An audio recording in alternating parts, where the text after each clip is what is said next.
Мүліктерін заңдастырмаған кәсіпкерлер заңды кәсіпкерлердің жұмысына кедергі болып, көлеңкелі бизнестің өршуіне ықпал етіп отыр.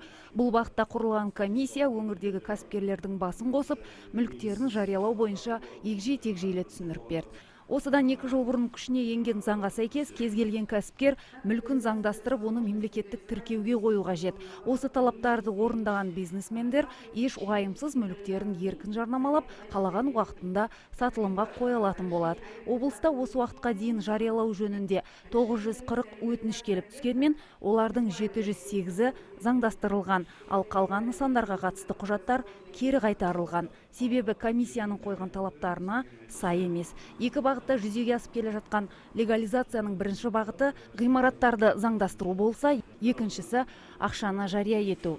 Еске сала кетейік, мүлікті жариялауға соңғы өтініштер осы жылдың қараша айына дейін қабылданатын болады. Біздің басты міндетіміз заңды кәсіпкерлікті қолдау, яғни кәсіпкерліктердің де былайша айтқан кезде көлеңкелі экономика, ол біздің добросовестный дейміз ғой, заңды жұмыс істеп жатқан кәсіпкерлердің жұмысына да кедергі келтіреді, зиянын да тигізеді.